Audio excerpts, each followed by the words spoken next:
Hello, everyone. I'd like to call to order our regular Planning Commission meeting, December 5th, 6:30 p.m. here at West Hollywood Council Chambers, the last meeting of the year and of the decade. Our first order is Pledge of Allegiance, and I was hoping Mr. Ted Green, would you mind leading us? Thank you.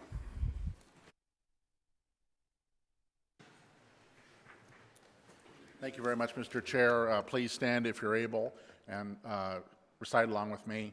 I pledge allegiance to the flag of the United States of America and to the republic for which it stands, one nation, under God, indivisible, with liberty and justice for all. Thank you, Mr. Green. David, roll call. Good evening. Commissioner Jones. Here. Commissioner Herpengarner. Present. Commissioner Erickson. Here. Commissioner Buckner. Here. Commissioner Elchel. Here. Vice Chair Bass. Here. Chair Carvalero. Here. And we have a quorum. Great, thank you. Do we have an approval of the agenda as presented? We have a motion by Commissioner Jones, seconded by Commissioner Erickson.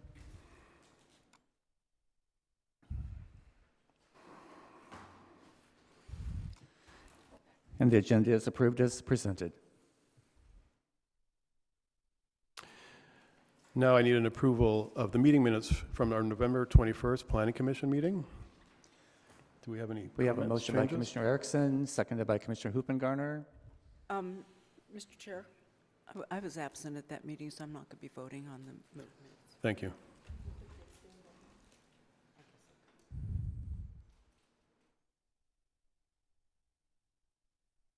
Commissioner Elchel, did you want to abstain from that motion? Thank you. And the minutes for November 21st are approved as presented, noting Commissioner Elchel and Commissioner Buckner abstaining. Okay.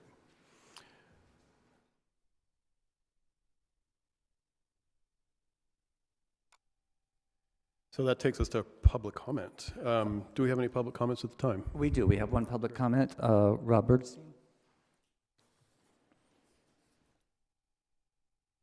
Good evening, Honorable Commissioners. My name is Rob Bergstein, resident of West Hollywood and currently the chair of the Rent Stabilization Commission. One area that I think that the city has not only not been cutting edge but really been behind the times on is protecting the health of our non-smoking residents from exposure to toxic secondhand smoke within their own residences. So it's been about a 2.5-year process, but we passed a recommendation at our commission level. It's been presented to council. It's coming back with a staff report, I think sometime in January. So just some fun facts. Secondhand smoke travels from unit to unit through shared ventilation, cracks in fixtures, electrical outlets, pipes, vents, baseboards, light fixtures, and plumbing. And there is no way to mitigate it, even with windows closed. Exposure to secondhand smoke can cause heart attacks, coronary heart disease, leukemia, strokes, ear disease, larynx cancer, bronchial cancer, asthma, bronchitis, impaired breathing, lung cancer, lung disease, pneumonia, and reproductive health issues. The California Air Resources Board identified environmental tobacco smoke as a toxic air contaminant with no safe level of exposure.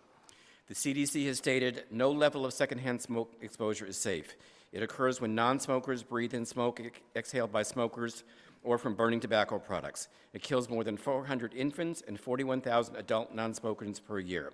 In quotes, eliminating smoking from indoor spaces fully protects non-smokers from exposure to secondhand smoke. We're not asking for a ban on smoking or to force anyone to quit, only to require that when smokers smoke, they don't force their neighbors to be exposed to those toxic smokes. The rent-controlled cities of Santa Monica, Berkeley, and Beverly Hills, along with all Los Angeles County Housing Authority and HUD properties, have all implemented smoke-free housing ordinances with no evictions having to take place for violation of those ordinances. Smokers have adapted. Thank you. Thank you.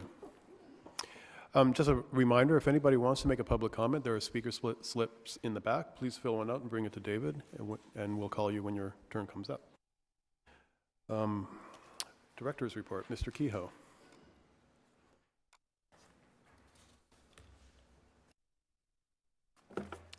Thank you, Chair and members of the Commission. John Kehoe, Director of Planning and Development Services. wanted to report on a couple actions by the city council last Monday and what they're going to be talking about at the next meeting.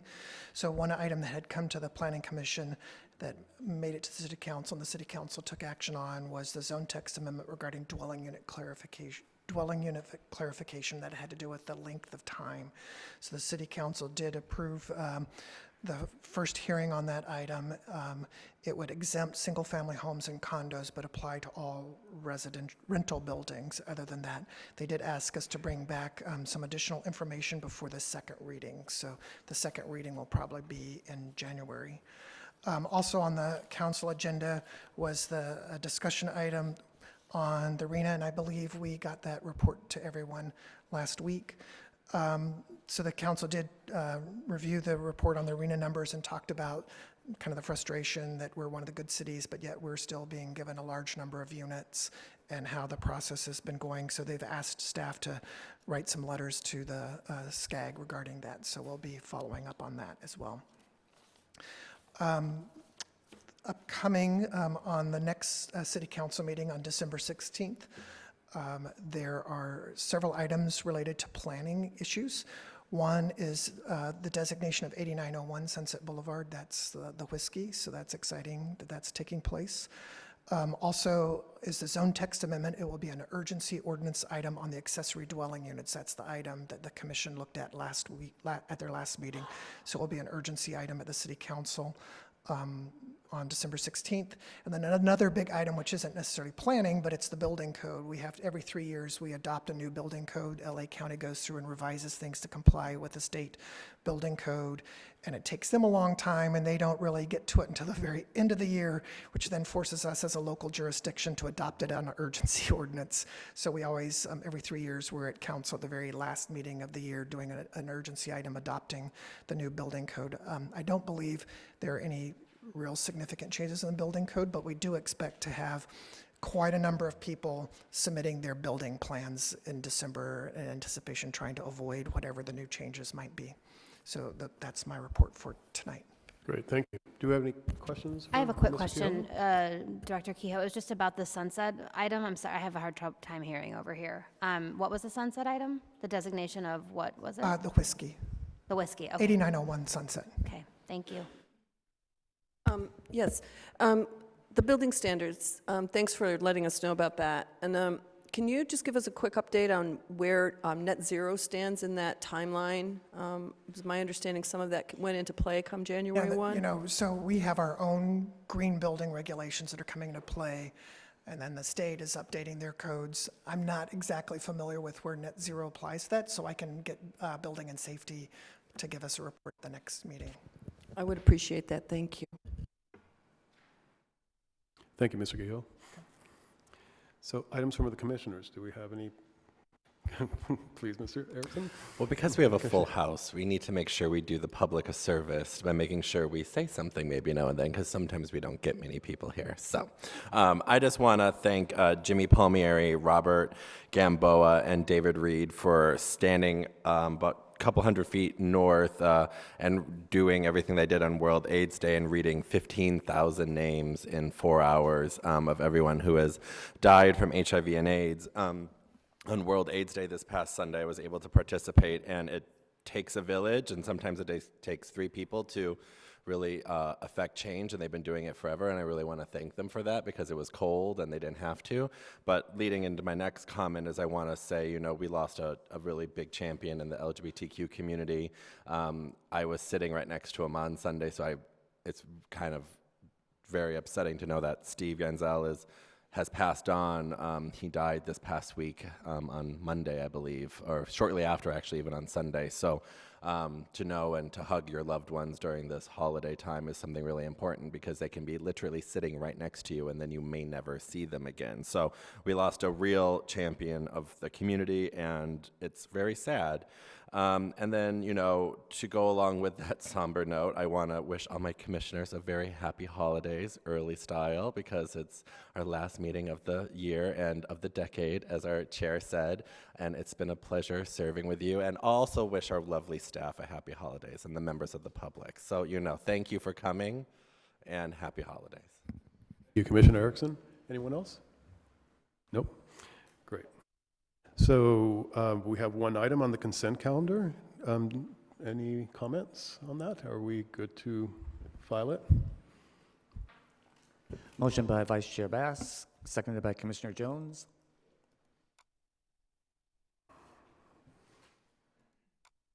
And the consent calendar is approved as a receive and file. Thank you. So that takes us to our one and only public hearing, item 10A, the French Market Project, which is the redevelopment of a commercial site located at 7965-7985 Santa Monica Boulevard with a 3-story multi-use commercial building with office, restaurant, retail, bar, and design showroom uses. And Jennifer Alkire will read our staff report. Thank you, Chair. Good evening, Commissioners. As you mentioned, tonight we're here to discuss a commercial development project known as the French Market Project. It's located on the northeast corner of Santa Monica Boulevard and Laurel Avenue. Tonight, the Planning Commission is being asked to certify the final EIR and to make a decision on the proposed project. Because the project includes rehabilitation of a qualified but not designated historic resource, it went before the Historic Preservation Commission as well, and they voted to recommend approval and certification of the EIR and approval of the Certificate of Appropriateness. The project, as I mentioned, is located on the northeast corner of Santa Monica Boulevard and Laurel Avenue. The commercial building on the site is currently vacant, but has recently been occupied by restaurant, nightclub, and retail uses, and there's also a surface parking lot. When this project was originally submitted back in 2015, the proposal included a full demolition of the former French Market building. When it became apparent that the French Market building was a historic resource and that demolition of it would constitute a significant impact, the applicant went back to the drawing board and revised the project to preserve the exterior facades, the original exterior facades of the French Market building. At that time, the proposal also included a request for an additional 15 feet of height on the site and therefore required a specific plan to exceed the allowed zoning. Again, the applicant was receptive to the feedback of the community and decision makers along the comment period process and reduced the size of the project by more than 10 feet in height, making it a 3-story building, and about 14,000 square feet of floor area was removed. The uses didn't change and the design stayed very much the same, but the project has become substantially smaller.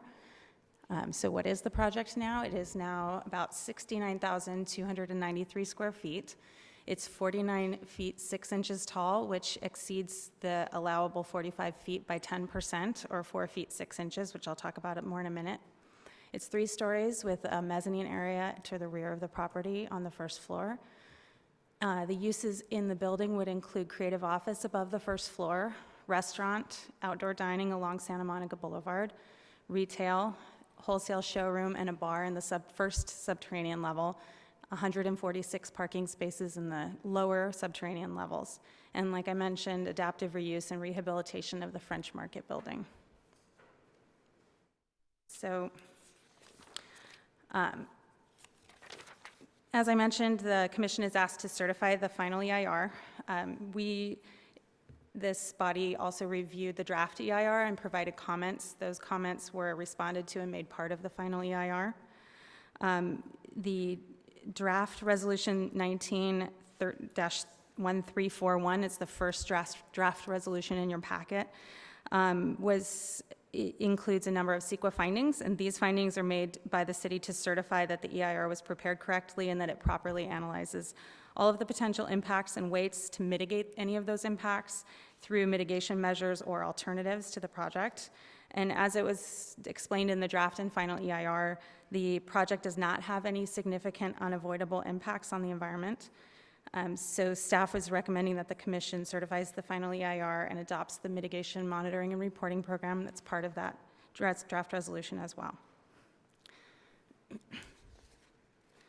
The project complies with code now that they've reduced the height from 60 to 49 feet 6 inches, but it does request 2 modifications. 10% modifications are permitted within the zoning ordinance if to provide some flexibility in certain cases. One of these modifications, as I mentioned, is for 4 feet 6 inches in height, and the other is for an additional 6,299 square feet, which is 10% of the FAR. The additional height helps the project better relate to the historic building because there's a bank of windows on the east side, and allowing the first floor to have a higher ceiling height will allow it to clear those windows and allow the windows to remain intact when previously they were going to be truncated. Overall, this is not a rehabilitation incentive request. It doesn't qualify for a rehabilitation incentive because it's not a designated historic resource. But the fact remains that designing around an existing historic building provides some difficulties and challenges that if you were able to just scrape the lot and build fresh, you would not encounter.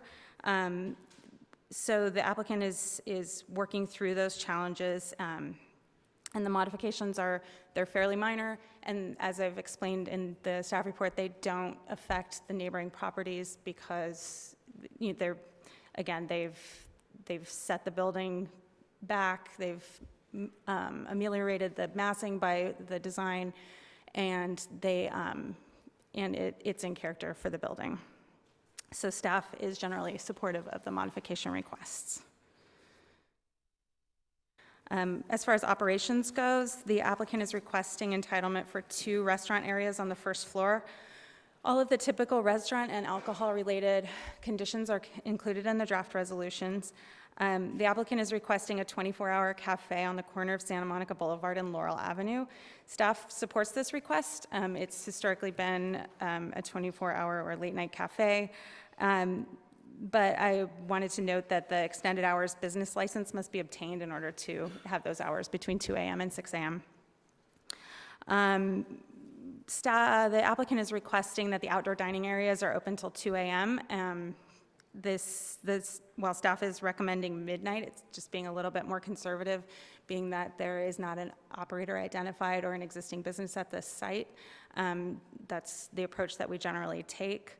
And if it is approved at midnight and an operator is running smoothly and wishes to come back and extend their hours, they could do that as well. But it's ultimately up to the Planning Commission tonight for what they're initially allowed to do. Okay, moving on.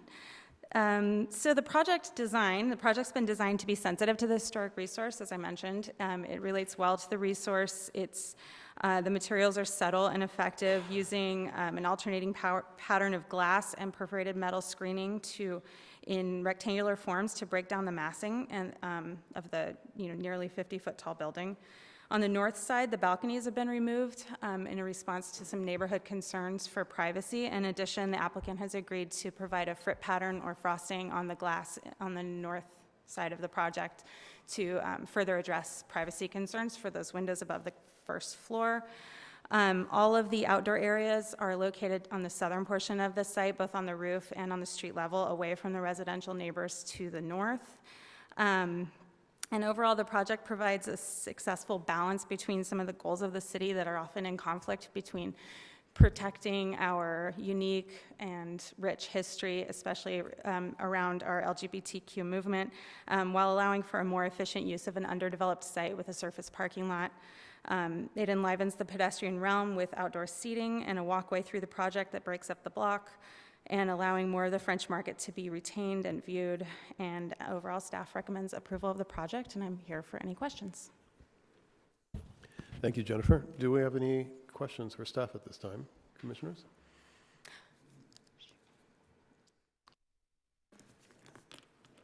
Sure.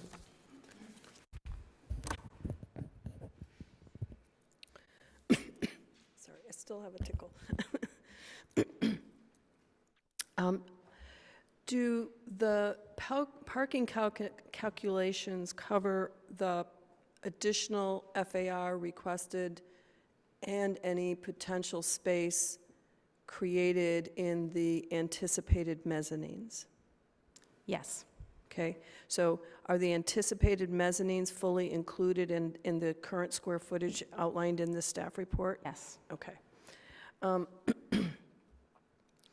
So in the staff report on page 7, you reference, that these modifications are being requested because a hardship exists. So can we be clear about what that hardship is? In general, it's trying to design around a building that exists on the site versus having a clean slate to work with. Okay.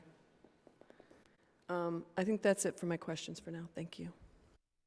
Chair, can I add one thing? I'm so Yes. sorry. I even left a Post-it note for myself to remind me to mention these two things. There are two conditions that I wanted to correct for the record. Condition 5.6 it is the construction period mitigation plan condition, and I have added language to letter Q. 5.6, letter Q, it says parking, public streets shall be minimized, or minimize use of public streets for parking. I want to change that to prohibit use of public streets for construction worker parking. So change the word minimize to prohibit and add construction worker before parking. In addition, condition 15.1 is the wrong language. It was just the wrong language was dropped into that condition. It should be the same language that is in mitigation measure CR1 in the mitigation monitoring and reporting program, and I can read that into the record. So condition 15.1, the existing one is to just strike that, and add a historic architect or architectural historian who meets the Secretary of Interior's professional qualification standards should be retained to provide input and guidance throughout the design and construction process on elements such as the repair or replacement of metalwork and window frames. These steps will ensure that the project remains consistent with the standards as plans evolve, and that the project avoids significant adverse impacts to the historical resources.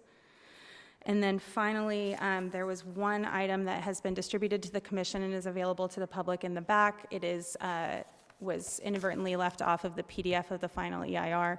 It is a technical data that backs up the summary in the revised project errata, chapter 5 of the final EIR. It should be Appendix J. So thank you for letting me follow up with that. Thank you. Thank you, Jennifer. Lauren, do any of these disclosures impact our review today in regards to them being public? With respect to the conditions and the memo? Yeah. No, because it's available to the public, and it's just the backup data to support the information that's in the EIR. Yep. And the conditions, she was just correcting what's already in the mitigation monitoring plan. So it's in another part of the staff report. Great, So I think just it's want to fine. make that clear. Yeah. Thank you. But just to be clear, is it meant to be part of the FEIR? Is it considered part of the final document? Yes. And that's okay to have distributed moments before the meeting? Because I haven't read it. It's all summarized in the final EIR. It's just the numbers that back up that summary. So it's the appendix data to go along with the data that we've already read in, Yes. in the final environmental impact So, report. and I can further summarize what it is. There's a very lengthy technical traffic report in the draft EIR appendices that you have. And what this does is it says, okay, they reduced the project by X amount in each of these use categories, and therefore the trip generation in each of these use categories is less, and therefore the project impacts are less, and it does not require recirculation, and it is not an additional impact. Commissioner Altschul? Jennifer, do we know what the hours of service was for the old French Market restaurant? I wasn't able to locate what the actual hours of operation were for the old French Market, indoor or outdoor dining, no. That was approved before I think before cityhood, and certainly before we have our current records. Perhaps the applicant would know. Okay, I'd like to take care of commissioner disclosures right now. Commissioner Erickson? I met with the applicant and discussed all items pertaining in the staff report. Commissioner Huben-Gardner? I did a site visit. Commissioner Buckner? Yes, thank you. I met with the applicant briefly, and all discussion was pertaining to what's in the staff report. Great. I visited the site. Vice Chair Bass. I met with the applicant's representative and discussed only items contained in the staff report. Commissioner Altschul? I also met with the applicant and discussed items contained in the staff report. And in addition, probably was the first one in this room to ever eat in the restaurant. Commissioner Jones? Sorry, I'm going to finish laughing first. Hold on. I had a conference call with the applicant's representative. We discussed items contained in the staff report, and I also drive by and walk by this locations several days a week, so I'm very familiar with it. Chair, I have also visited the site, and I'm quite accustomed to their French onion soup of the former operator. Okay, great, thank you. Applicant, you have 10 minutes to make your presentation. Thank you. So as they switch that over, Mr. Chair, I'll beg you for 2 more minutes as we're the only public item tonight. If we could have a total of 12 just to be safe, if that's okay. Thank you very much. So thank you, Mr. Chair, and good evening, Commissioners. I'm Jake Stevens, resident of Los Angeles and Community Engagement Director at Faring, your only truly made in West Hollywood developer who lives, plays, and works here in the city. So after years of dialogue and collaboration with the preservation community, our neighbors, and city leaders, we are so pleased to bring the French Market back to you this evening. So way back when, as you heard from Ms. Alkire, we considered this project, and historic preservation experts told us that they didn't believe the French Market had any value and was worth saving. However, we listened to our community partners, as is our goal always at Faring, and we took demolition completely off the table. We were honored to win the approval of a few city commissions back in August for our prior design of 4 stories, but in a further gesture to our neighbors, we took it one step further. So tonight, we've brought you a reduced scope project that is shorter, that removed all balconies facing residential zones, has larger setbacks. The scope of the project is much reduced, and it lends greater prominence to the resource and more meaningfully enhances the street-level pedestrian experience. We are so honored for the support from the community that we've received for this project, and we're proud to deliver a neighborhood treasure back to the city of West Hollywood. So here is the French Market at present day. You can clearly see primary character-defining features of the facade, the arched door and window openings, brickwork, Art Deco pillars from the original 1936 grocery store. So to be clear, the French Market is eligible for its historic status because of its cultural and social value, namely LGBT people claiming public spaces out and proud right on historic Route 66, taking their place in the civic life of our city. No longer would gay people be relegated to enter establishments through obscure back doors with bars and red light bulbs. Instead, they were now eating their favorite tortilla soup right on Santa Monica Boulevard. So this is a view of the eastern elevation and patio of the project. We're proud to include a mural by Judy Baca, who's a Los Angeles-based lesbian Latina muralist. The mural depicted is 10 feet tall and 92 feet long along the entire eastern elevation of the project, and it details in chronological order the LGBT history of our surroundings, starting with the Tongva Indians through city founding and on to the events that made the French Market significant. It was approved by the Arts and Cultural Affairs Commission earlier this spring, and we'll refine the plan with them later this year, or actually next year, I should say, should we be privileged to receive your approval tonight. So other than removing the top floor of office space from the project, this view provides you the first benefits of the reduced project design. We were able to expand the planned pedestrian paseo in the middle of the site, so now it's much larger, it's 20 by 24 feet, and the 13 original building windows on the east elevation of the French Market building will remain fully intact. You can also see how the outdoor dining next to the French Market building on the east side of the site is pulled further away from the building, allowing it to breathe. This also details our plans to fully restore the mansard roof, the rounded window bays at each end of the porch, and to really bring back the French Market experience that our community remembers. This is another view of the increased street front dining. So in keeping with the historical significance of driving activity and visibility to the pedestrian experience in Santa Monica Boulevard, we'll bring that cafe dining to the new structures on the eastern half of the project site. This is in keeping with many of the land use goals and general plan objectives that we'll review in just a moment. We already heard how sad everyone was to lose community-serving restaurants and gathering places like the Silver Spoon. And so for that reason, we are committed to bringing back a 24-hour diner to the French Market building. I think everyone can agree that this kind of activation and adaptive reuse is much more valuable to our city than a surface parking lot with 48 non-compliant stalls. So this is a view of our previously approved 4-story plan that won the approval of the Historic Preservation Commission. The circled red area is to highlight the admittedly kind of awkward connection that was forced by the greater height of the project between the office portion of the site and the French Market building. It clearly impacts the row of 13 original windows on the east-facing side of the building. So this slide affords you a very clear view of the improved condition of those eastern windows in our smaller 3-story proposal. It keeps all the windows intact. We have a much larger aperture of the pedestrian paseo, and it is much more inviting as a public gathering and open space. This is an additional view of the pedestrian experience. Oh, let's see, I'm not clicking. There we go. And you can see how the activity and availability of public gathering space will really enhance this portion of Santa Monica Boulevard.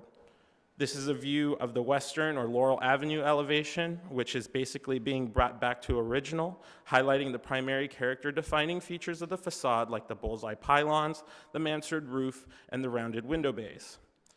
This is a quick review of the land use goals that are achieved by this project, everything from public plazas to human-scale frontage and transparent ground floor entrances that face Santa Monica Boulevard.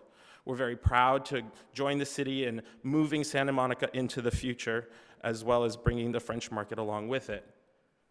So here you see a list of the primary character-defining features of the project's exterior. So these are the things that truly allow the French Market to convey its identity as the French Market from its period of significance.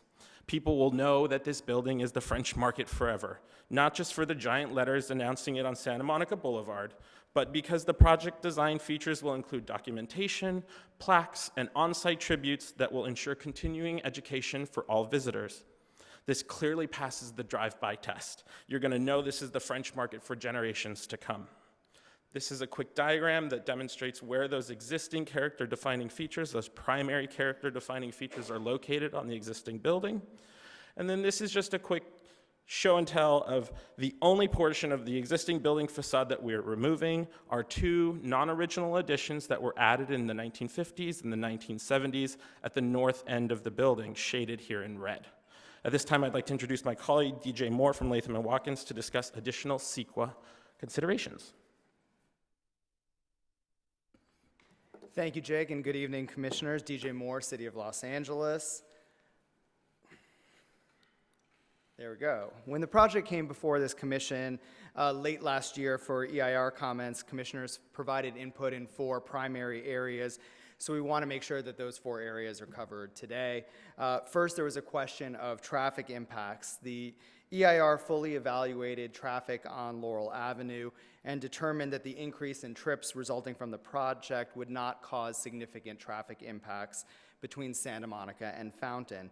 In response to commissioner comments, staff and the city's experts also went and reconfirmed that there would be no impact north of Fountain on Laurel, and that's contained in the final EIR. The removal of a full floor of office from the project will further reduce trips even below what is in the EIR, so that the less than significant impact the EIR identified will be further reduced. The ingress and egress will occur on Laurel in response to city policy that curb cuts be removed from Santa Monica Boulevard, and the curb cut on Laurel was designed to avoid impacts.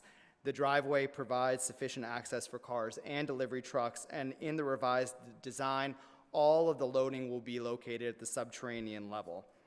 Further, ingress and egress was designed to accommodate queuing for up to 20 cars, which is more than enough to ensure no backups on Laurel. That's more than you see in projects on Sunset Boulevard.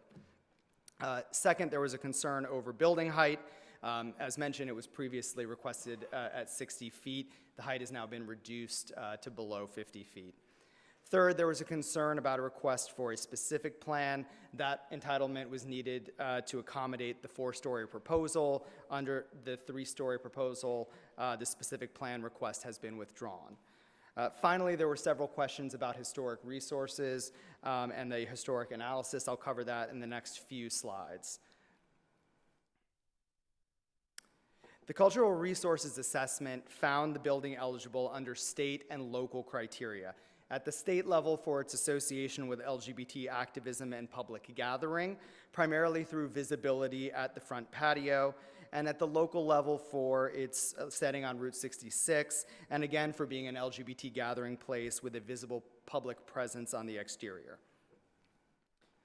The French Market building is a type of resource that doesn't come before you very often. It's not an architectural wonder or masterpiece. It's a bit of a mishmash of features and components that have been added to the building over time.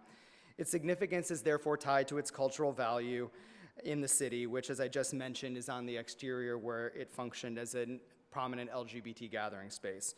The interiors have been modified over time and only contain secondary features that are not necessary for the building to remain eligible at the state or local level. The EIR under CEQA, the primary test for whether a project will impact a historic resource is whether it will cause changes to that resource that would preclude its continued eligibility at the state or local level. That generally occurs if primary character-defining features are altered in such a way or destroyed that they impact the historic eligibility. Here, as Jake mentioned, all of the primary character-defining features of the building, its front porch, its mansard roof, its archways, its bullseye motif, they're all being retained, and the building will still be readily identifiable as the French Market. The final EIR specifically examines the removal of the secondary interior features in the building and concludes that the retention of the primary exterior features ensures no adverse impacts. Most projects that come before you have the input of one historic resources consultant and city staff. This project has been assessed by 3 separate expert teams: Rincon, Chattel, and Architectural Resources Group, 3 of the most respected groups in this field. Each of them and your staff agree that the proposed project will comply with the Secretary of the Interior standards and that no impact will occur. The Historic Preservation Commission considered the project twice, looked at this issue closely, and twice confirmed in their recommendation to you that they agree. Preserving a building the right way can also present some challenges and hardships in the design, which was revised several times here, as Jennifer attested, to better preserve the building, and in the construction, like in areas like shoring. Here, as Jake mentioned, Faring made the appropriate change from a preservation perspective to increase the paseo height to preserve the French Market's east facade and the windows by creating a double-height ground floor. That's a pretty unique feature in the city, a 24-foot high first floor, and it's an expensive use of space. Creating the double-height ceiling resulted in 2 additional hardships. First, the need for some additional height in the building so that the other floors wouldn't be shrunk to accommodate the paseo.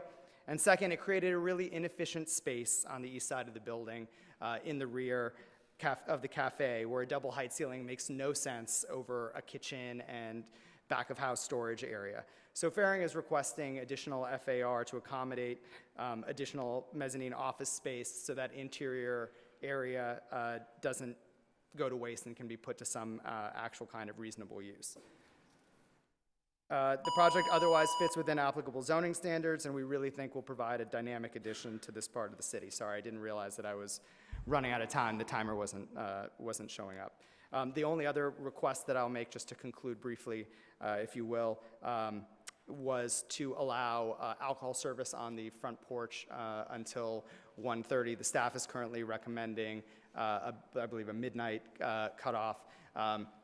You know, it is a front porch facing Santa Monica Boulevard. We think it's an appropriate location.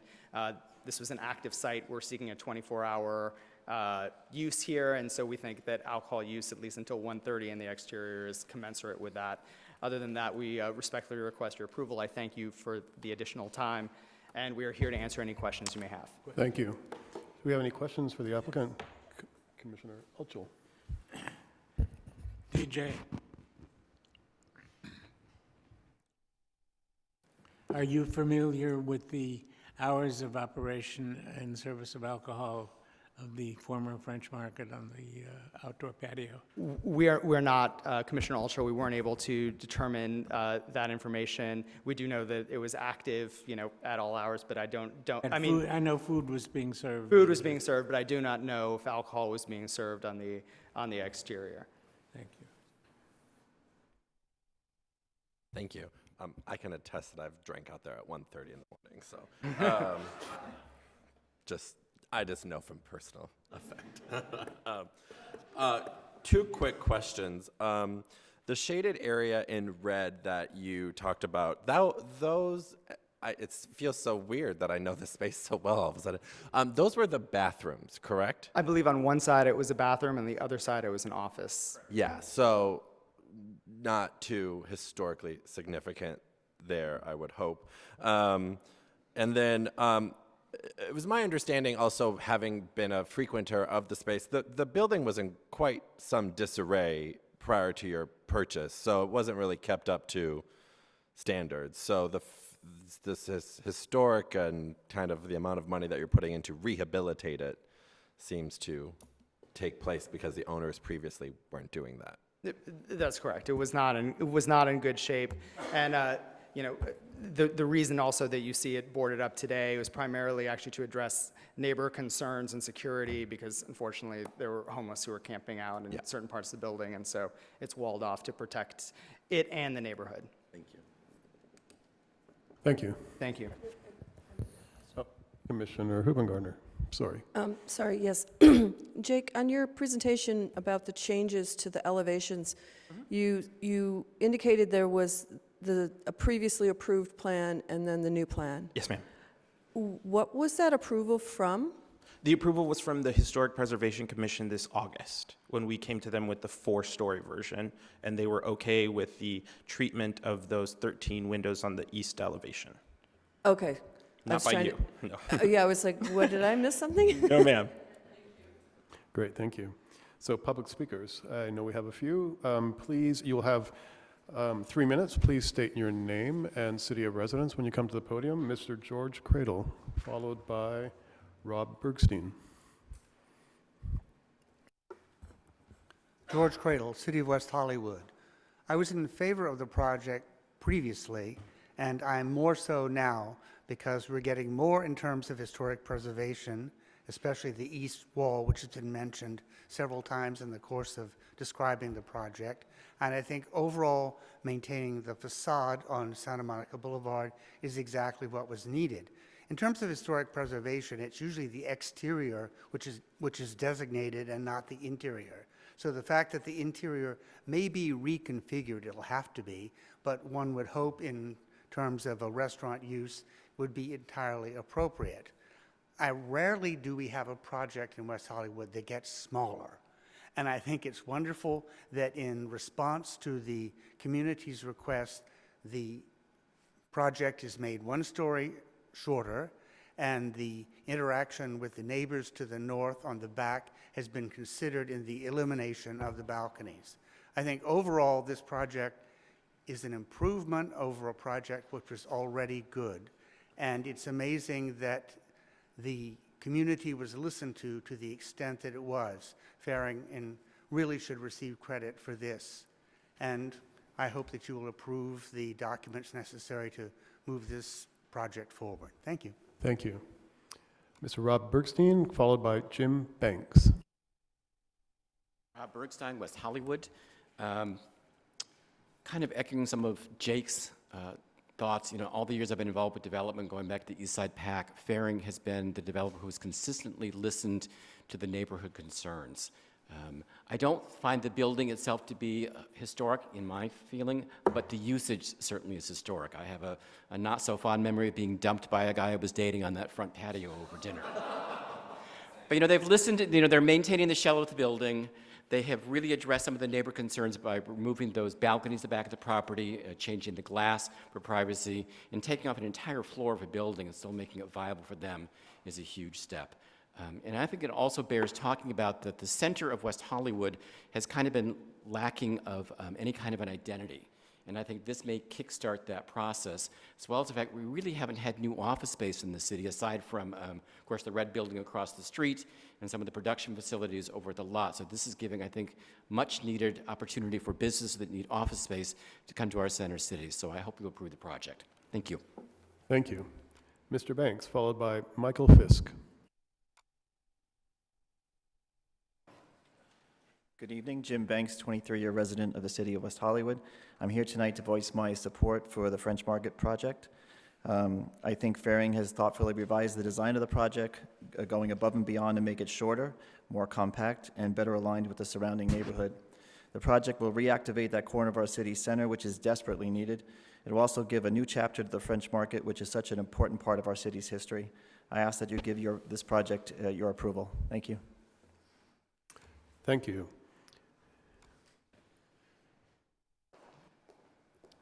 Hello, Commissioners, or bonjour, in honor of the French Market. My name is Michael Fisk, and I'm a resident of West Hollywood for over 20 years. I'm standing in front of you in favor of Faring improving the French Market and for this building. Faring has a history of improving our city, and I'm very excited to see what they are doing and how they're going to take this current derelict and dilapidated corner where the French Market sits and converting this soggy, limp French fry to something crisp and fresh. So I ask the Commission to approve this project, and I bid you au revoir, and I send you a French kiss. Thank you. Thank you, Mr. Fisk. Mr. Brian Barnes, followed by Scott Schmidt.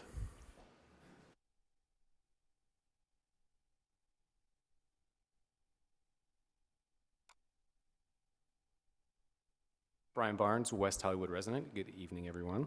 As a resident on Ogden, I'm on the streets often. Not like that, just, you know, being a pedestrian. And this is one of the spots that I pass a lot, and there's just, between here and once you get to like Conservatory and then even further down, there's just not much going on. And so the idea of having something there that's very much kind of like more of a locals kind of spot, especially between everything else down on the boulevard and in between from the Grove, is very appealing. And I just appreciate that Faring has gone just through the roof to just give this space a new chapter that's tied into its past as well as pushing it forward.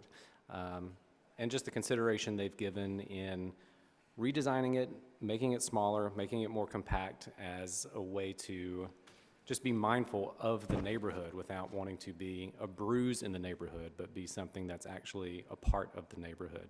And I think it'll just attract a lot more diverse, wonderful things to that little dormant corner, so I fully support this. Thank you. Thank you. Mr. Schmidt, followed by Dan Morin. Hi, good evening. Scott Schmidt, resident of West Hollywood, and in Center City as well. 9 years ago, I sold my car and have been a pedestrian around West Hollywood. And one of the least beneficial things for a pedestrian experience are driveway cutouts and surface parking lots. And so to see Faring come in with a plan that will bring back the French Market, add additional cafe space out on Santa Monica Boulevard, and bring daytime workers to Center City is a great thing and should be committed. Furthermore, and I think everyone has said it, the commission spoke, the community spoke, and Faring has listened once again. And for that, they should be commended and deserve your support for the item tonight. Thank you. Thank you. Mr. Marin, followed by Ted Green.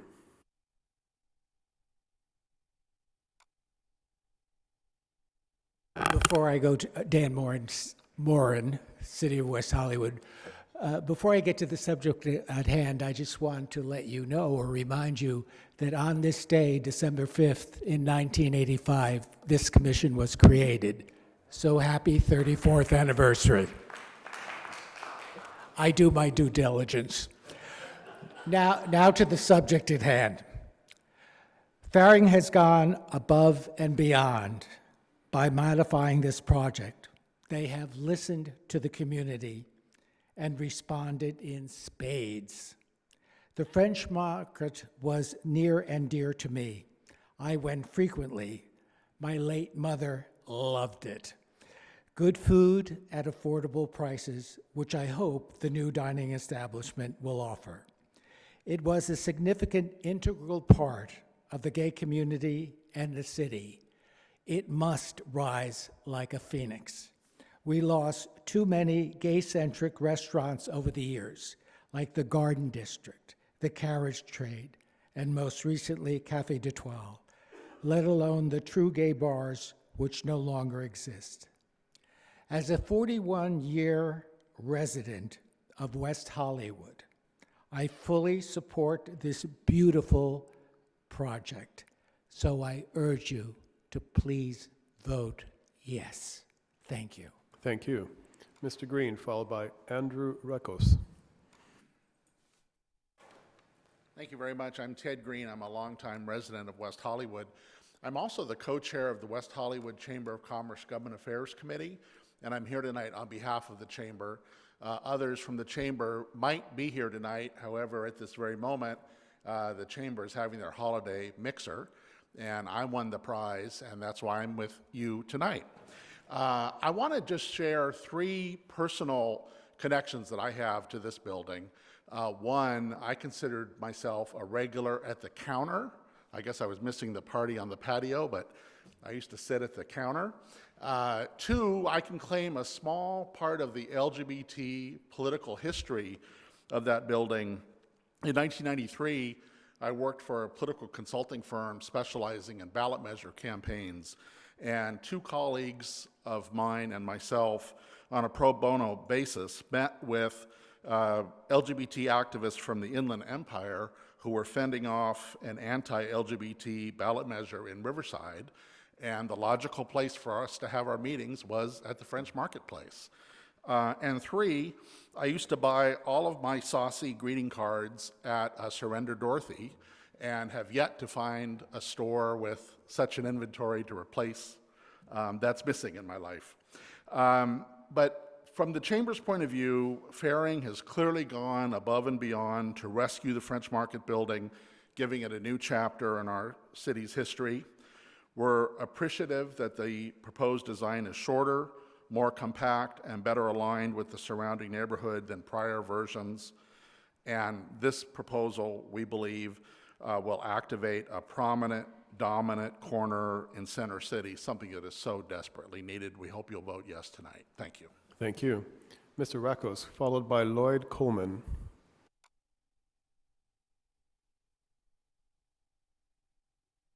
Good evening, Commissioners, and thank you so much for your service, especially at this holiday season. Andrew Rekos of West Hollywood, and a lot of you also know me from my work at Fountain Day School, which has been serving the community for 64 years in West Hollywood.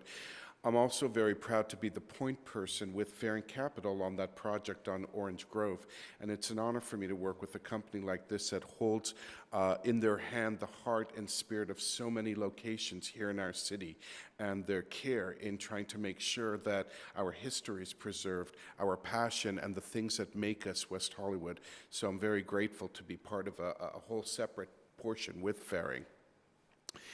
In regards to this project, I'm speaking on my own behalf as well as the school because we've had a long history here. When I first came to Los Angeles from Montreal, Canada, I had hair on my head, 60 pounds lighter, and would go there after a night of dancing at the Odyssey at 3, 4, 5 in the morning, where I was safe. Where I was safe here that many years ago, where it was a place that I could go in and not necessarily have to drink and not get kicked out, where I could be with my friends and not just be on the streets loitering or in danger. And that was a very significant part of my youth. 28 years later, as an openly gay man, I adopted my son. I was one of the very first openly gay single men to adopt a child from birth. And I used to take him, because we lived a few blocks away, to the French Market, where when he was old enough at about 2, the manager every Sunday would come to us and give him some food to feed the koi in the koi pond in there.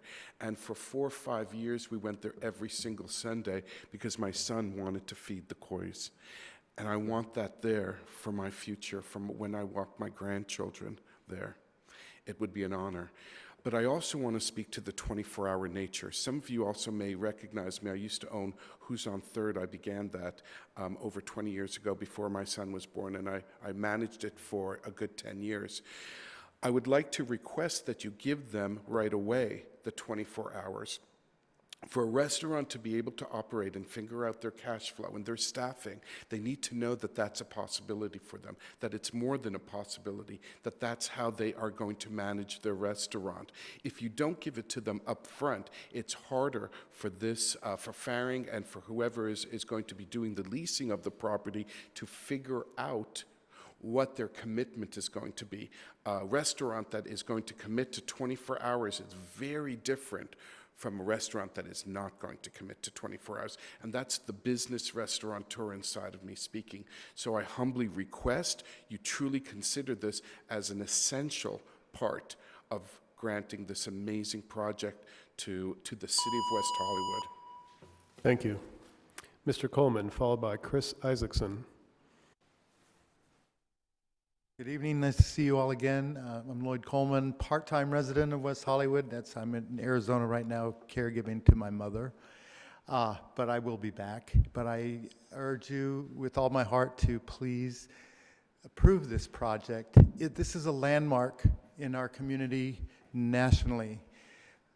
West Hollywood has always been attractive as a city to gay men and women from across the country. And one of the places that was true to the heart of everybody, one of the places, a must-see place, a go-to place, was the French Marketplace. I also have been a restaurateur, and this gentleman before me just spoke almost what I wanted to tell you. I wanted to urge you, if you're considering a place as a 24-hour restaurant, it's something that really should be looked at right away, because it is true. To own a restaurant with a 24-hour capability, number one, that's a great calling card for the city of West Hollywood, and also the restaurant needs that right up front to get the business going properly. It has a lot of potential. I think it's the most beautiful thing I've seen in that part of the area. I love that they've downsized it. I love that they've made the Art Deco pieces of it prominent. I'm an architecture student from Brigham Young University. I see so much beauty in it, as in its simplicity. I also see, as I look, being a resident that comes to and from the city, I see all the changes every time I come back for a month or two, and I see the trees bigger, and I see the buildings, and I'm reminded that companies are few and far between, like Faring, that will come into a community and make this community flower. It's really quite beautiful to see. And to look at those renderings of the Santa Monica Boulevard with the French Marketplace. I remember my first days in West Hollywood as a gay man coming out, how excited it was to be able to sit outside and I could look at people and people could look at me. And all the beautiful things of those memories do come to light when I see it. But I'm looking at the future, and I see a lot of property around this also going up in value because of a building like this. This is obviously what will draw residents and workers and buildings and future buildings to the city. So this is a win-win if you approve this project. I truly believe that. Whoever does what they do with the interior of it, I think they'll probably look back and see what the successes of the marketplace were in its former life, and probably it will look a lot the same because it was successful all the way around. By the way, it was one of the first tanning salons, spray tan salons in the country. Thank you very much. Thank you. Mr. Isaacson, followed by Gary Steinberg. Hello, ladies and gentlemen. Chris Isaacson, resident of Los Angeles, and my office is here in West Hollywood at the Chamber of Commerce, who's now having their party as we're here.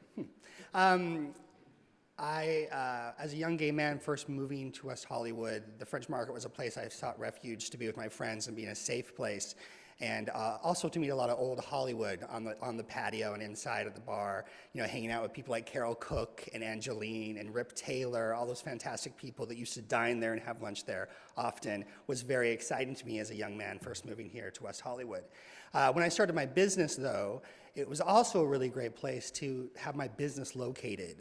I looked at offices upstairs because they were affordable, and it was a safe place for a gay business to be. And then I eventually chose to have my mailbox just there and would go there all the time to do business, from mailing things to meeting clients. And so to have that opportunity again, there aren't a lot of places that are affordable for small business in West Hollywood, and to have a place that can have a lot of business space would be really fantastic. And then, of course, meeting clients at the French Market would really be fantastic. Faring has done a wonderful job. I love the work they're doing, and I hope that you will support it. Thank you. Thank you. Mr. Steinberg, followed by Bobby Edrick.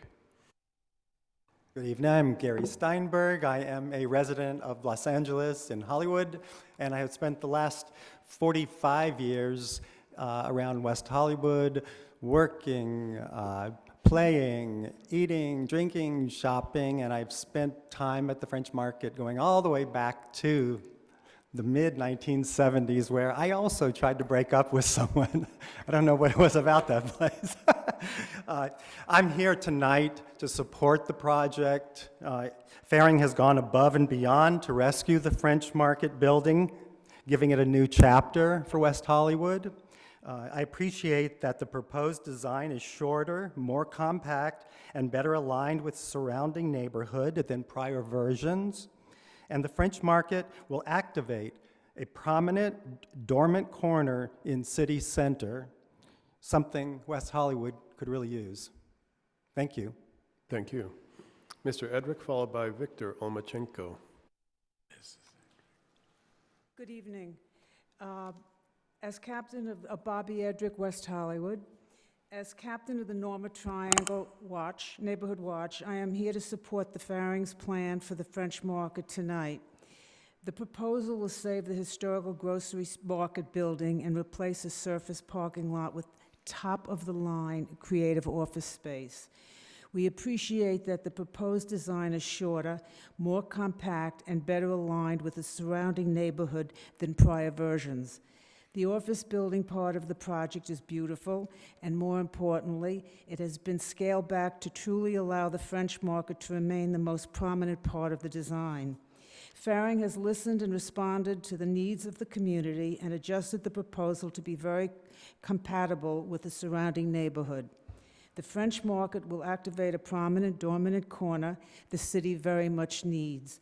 I ask the Commission to please support the project tonight. Au revoir. Thank you. Mr. Omachenko?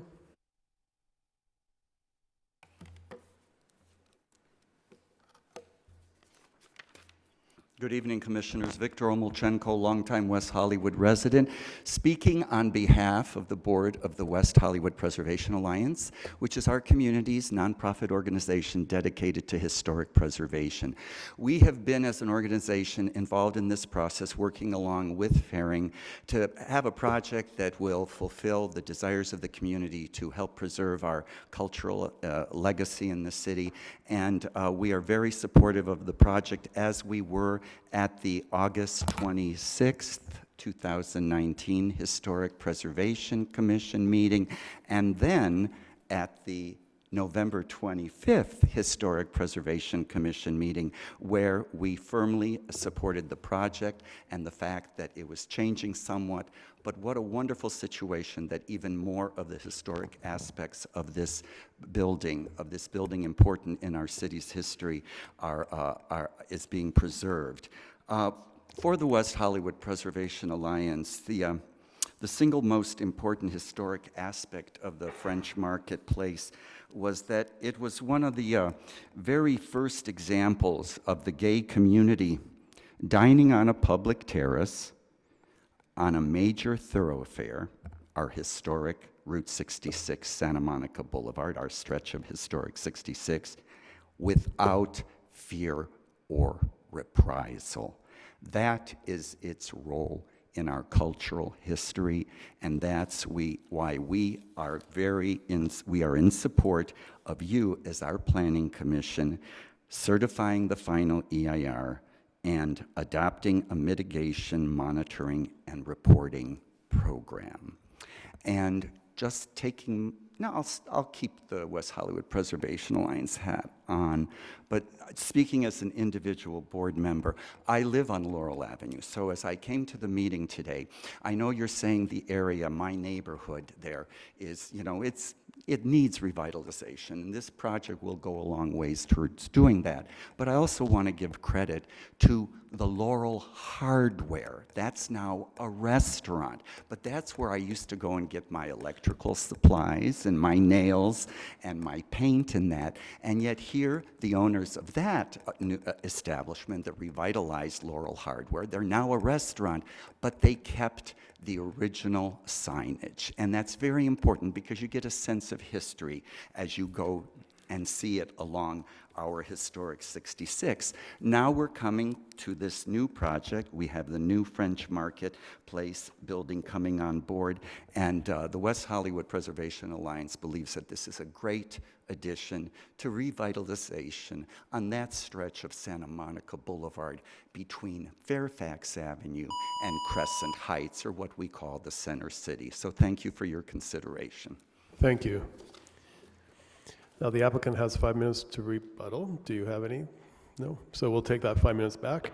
Maybe we might want to take a 5-minute break. Something tells me that we might, no, 5-minute break? 5-minute break. Thanks.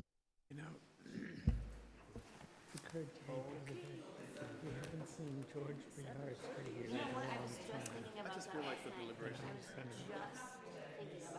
to ask David if the city has heard from you.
Okay, thank you, everybody.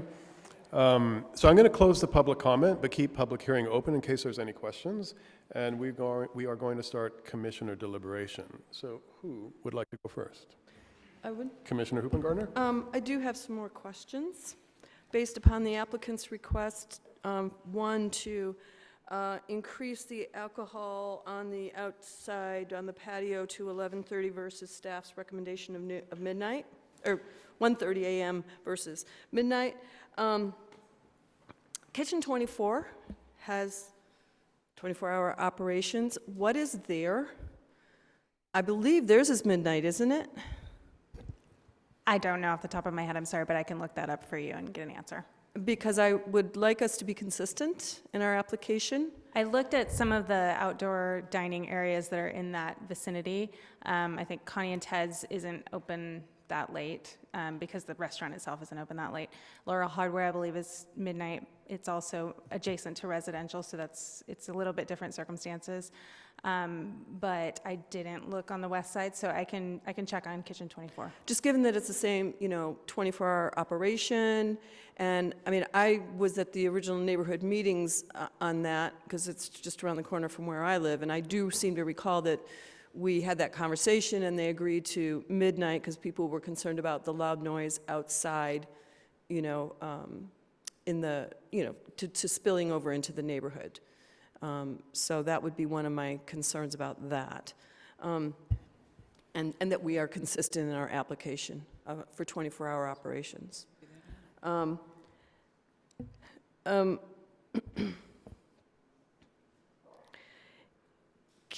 Jennifer, can you explain why the resolution is only calling for 60 green points while the applicant's saying that they have 91?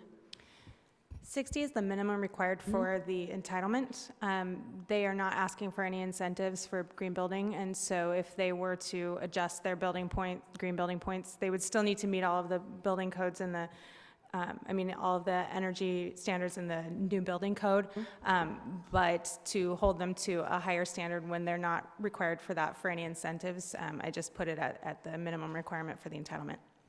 The reason I ask is because amongst those points, et cetera, is they've included points for a 50% green roof. And that's part of the design plans that are in here that we've been asked to approve, et cetera, et cetera. And with that disparity, that green roof could poof, to quote Rachel Maddow. So my question is, if we include the 60 points in the resolution, but yet the green roof is part of the plans, how does that work? If the green roof is not required to meet their required points, then they could remove that if they wanted to. It would be a project amendment. Based on what is here, I don't anticipate that being a major project amendment unless the commission identifies it as otherwise. Well, I mean, it's on the plans that have been submitted to the community that we are being asked to approve, and it's a fairly significant thing. And it's certainly one of our objectives of our Green Building, Robin, where are you, program. And so I'm not real comfortable with this idea of, here we've got all these proposals and here's what we're going to approve on the plans, but then potentially they could poof. I would say that if the commission wishes to do so, we could add the green roof into the resolution. Into the resolution in condition 8.11, where I listed some of the features of the building that are important to the design. Okay, thank you.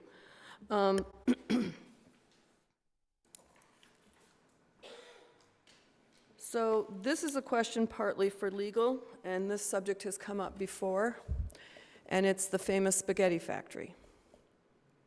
Now, in order to achieve what this applicant wants to do with the French Market, they are proposing to remove the back wall, the north wall. They're proposing to remove the floor and the ceiling. Structurally, there's a real potential for that to crumble in the process. And I guess the question is, what are the consequences? What are the anticipated mitigations? Because I don't want to hear oops.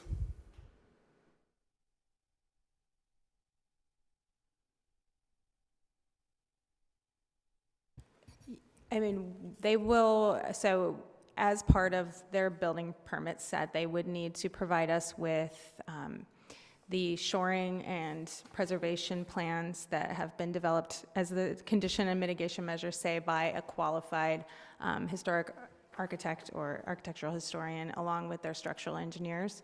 They have also provided pretty detailed already structural plans that were provided by their structural engineer that show how they will accomplish that shoring and preservation of the building. So, you know, that all gets checked along with the building. It all gets inspected along with construction. If something were to happen, I mean, they would be in violation of their conditions and they'd be in violation of their mitigation measures, and they would need to come back and figure it out. I'm not sure what the recourse would be. And they would probably also have to stop at that moment.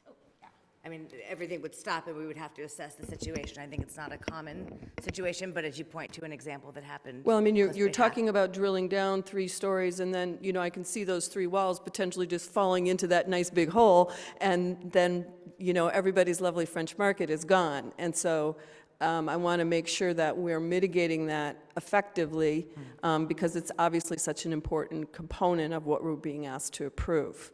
And based on that, I have a question for legal.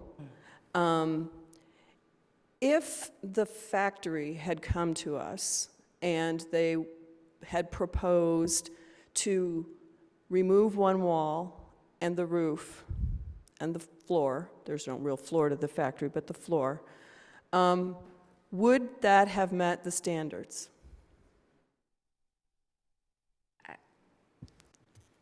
I think it's a hard question to answer. With that, every building is different. That was a modular building, so there's all kinds of different factors that play into the analysis. So I think that's a difficult question to answer. How a different project on a different building arranged differently, whether it would meet the standards.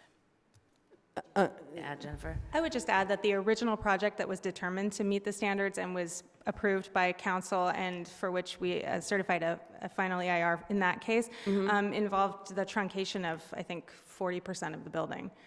So, you know, yes, the removal of some smaller, of the but it historic still was- fabric still met the standards in that case.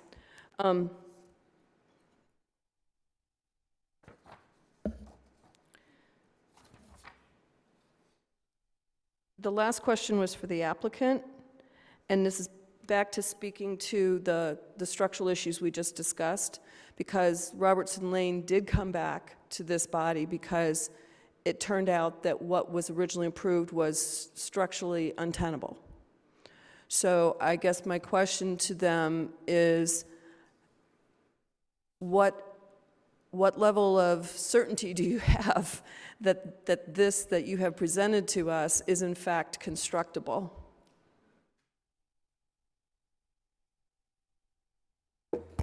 Thank you, Commissioners. DJ Moore, Latham & Watkins, City of Los Angeles.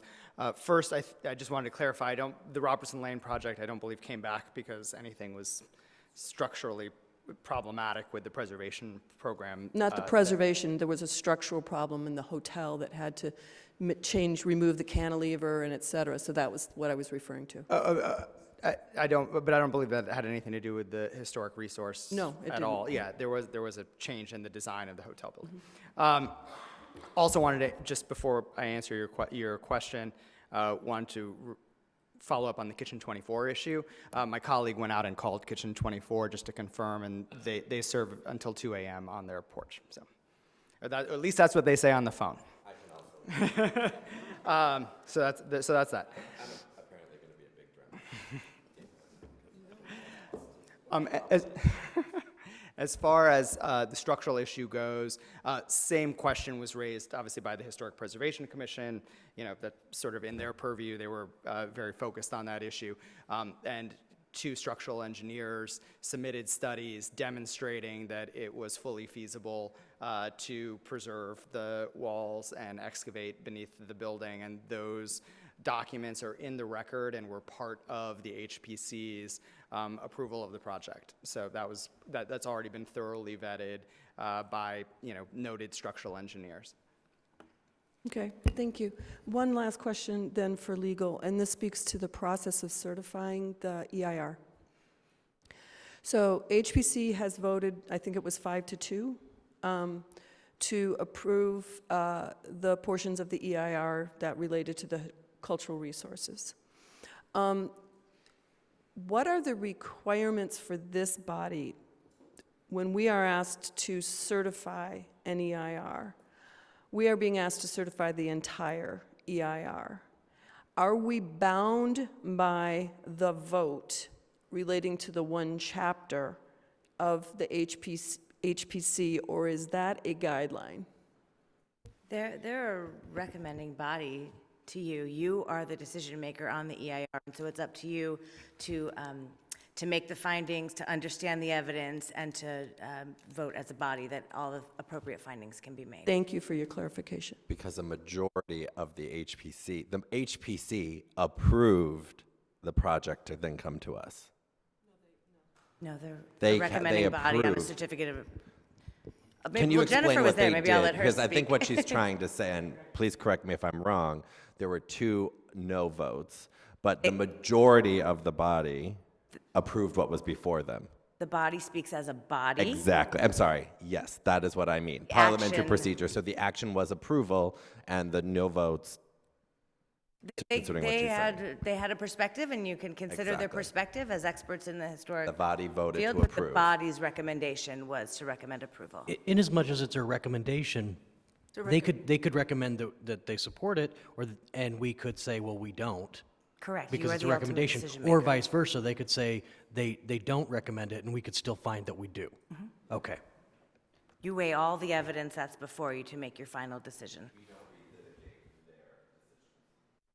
No, they inform your decision. They're an advisory body that can recommend. They're just on that merely piece of it. recommending to our body that we approve the project and approve the EIR. Right, that component, period. Yes. Thank you, Commissioner Hoopengarner. Commissioner Buckner, would like to go next?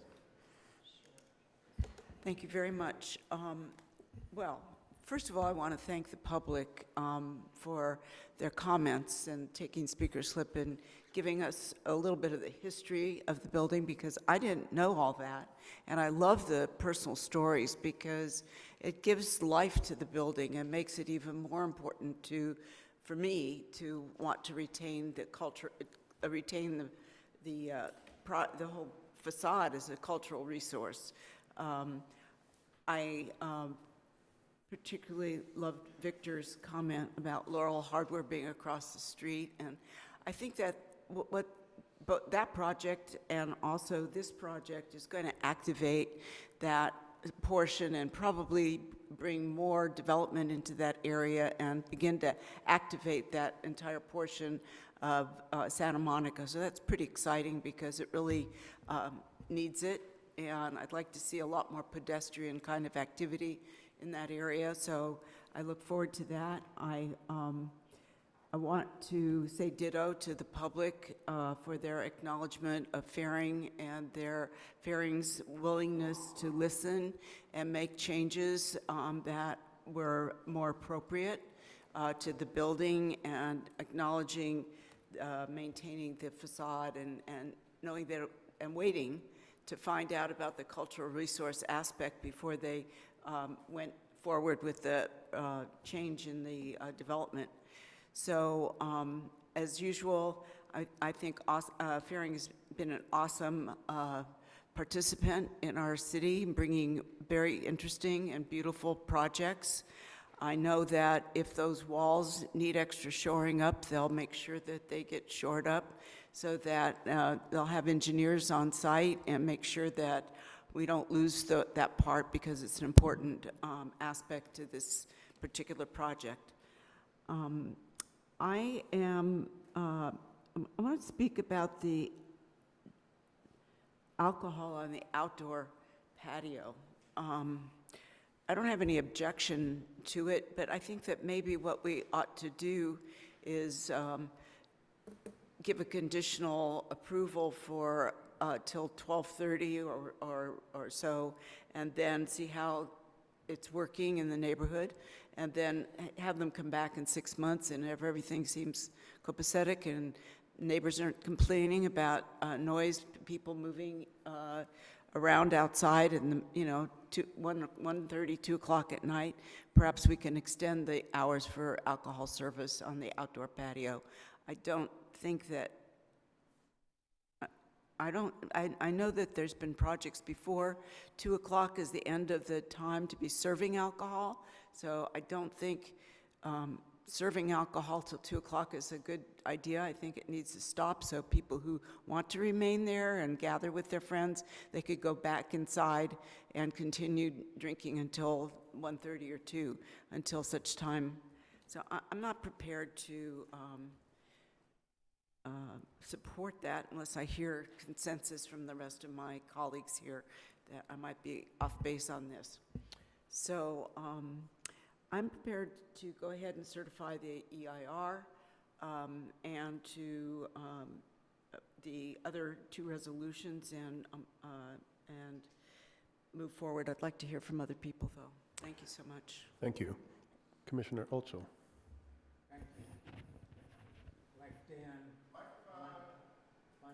This place. Mike? Like Dan, my mother loved this place. Probably ladies from the Depression era, and the food was good, and it was certainly very affordable. If some of the walls start to crumble or something starts to happen, there will be, I'm sure, immediate remedies concocted. There have been many places in this town where little glitches have happened, and several places where they have been dismantled board by board, put in storage, and reassembled at the appropriate time. One project I remember took over 5 years with that reassembly. But I don't think they're going to let the investment go without making it correct and right. So I would certainly not having any concern with respect to that. I think the old French Market did not go 24 hours. I think it probably went to either 2 or 4, perhaps 4. And if it was closed between 4 and 6, I don't see any significant disadvantage to giving it 24 hours at this particular point. But I think that should come with an automatic review of 30 days, 60 days, 90 days, and 6 months. And with respect to the other issue outstanding, which is the surface of alcohol on the patio, I think the suggestion of the staff of 1:30 is quite appropriate. And I would certainly be in favor of certifying the EIR, recommending the certification of the EIR. So just to, staff is recommending midnight for the patio, correct? Well, whoever suggested 1:30, I think that's a good idea. So you prefer The 1:30, applicant. Commissioner Olchel? Yes. Okay. Commissioner Jones? All right, thank you. I don't have a ton to add here. I do want to thank our public speakers. I am also glad to see that there's at least one woman who came to comment tonight. Bobby, thank you for coming and commenting. I, of course, appreciate all of our speakers, but I just wanted to note that it was I made a list, and she was the only lady, so thank you. I just want to note that I live actually at Laurel and Sunset. I'm very familiar with this part of West Hollywood. This has been kind of a weird, I don't want to say a blight, but since it closed, obviously there isn't anything there. There's Hudson, there's this building, there's Delilah, there's Employees Only, there's Surly Goat. That's just all within the stretch between Crescent Heights and Fairfax on the north side of the street. And then across the street we have Laurel Hardware. I'm very much in support of the 24-hour diner, and I think I would also support alcohol on the patio until 1:30. During our break, I took the liberty of looking up the hours of French Marketplace on Yelp, which are still there, even though it's noted as being closed. And I can't attest to the hours until which they served alcohol on the patio, but it looks like it was open until midnight, Monday, Tuesday, Wednesday, Thursday, and Sunday, and open on Friday until 2 and on Saturday until 3 a.m. So I just want to note that for posterity and read that into the record. What else did I want to say about this? I also want to recognize just, you know, lots of times we hear from the community that, you know, they're frustrated that, you know, developers have not worked with them or listened to them. And I also want to say that sometimes that's just because doing a project like this and maintaining a cultural resource can actually be exceedingly expensive. And I know not everyone has the money to do that. I applaud Faring for, you know, for doing that. And I know it's not always possible, but it is very nice to hear. I don't think we had a single dissenting comment. Rare for these kinds of hearings, I might add. So we do notice that. And I think that's all I want to say. I did want to make a quick note about traffic impact, because the way that traffic impact is described for the purposes of the final EIR and the way that impact might be perceived by people on my street. I drive actually through the two lights at Fountain and Laurel, and then at Santa Monica and Laurel every morning on my way to work. So I don't want to say that there's not going to be a noticeable difference in the amount of traffic, but it sounds like it doesn't meet the threshold for impact for the purposes of the EIR. So again, I just want to note that, so there's no people with torches here at a later date. I would also, again, just to, I think, second what Commissioner Altschul said, I don't know, I'm willing to entertain kind of discussion in terms of the hours, but I would say if we did like a 3, 6, and 12-month review for alcohol on the patio, and I would also say as long as the outdoor serving of alcohol on the terrace is limited to that south-facing side of the street and there's no residential adjacent seating, I can get on board for that. But I would recommend the review, I think much the same that we did for Rocco's. So those are my comments. I'm inclined to support the final EIR and the moving the project forward. Commissioner Erickson. Thank you so much, Mr. Chair.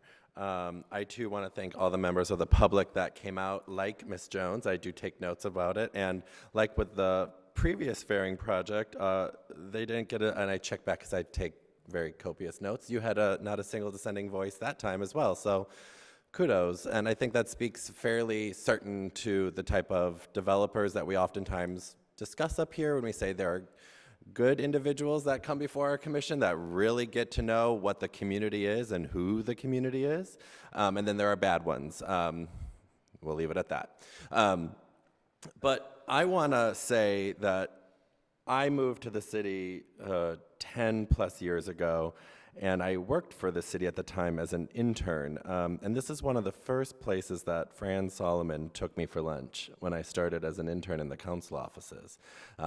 She obviously knows our history of our city fairly well, and I got to know this place, I think, first and foremost as a foray into what West Hollywood really meant to me, from the gazebo to the French onion soup to even drinking on the patio at 1:30 in the morning, you know, to the ways in which I've really been able to shape friendships and bonds. And I think the ways in which community is so vital to this project, you heard through multiple speakers, you heard through the ways in which the story of the essence of the city of West Hollywood really came through, and that's important. Oftentimes, we discover that the community that was supposed to be there for us as LGBTQ people, our born community, isn't, and it oftentimes is our chosen community that we find, and many groups that are historically important to the LGBTQ community, as well as individuals that I'm sure many of us can attest to and know of, came here after their meetings.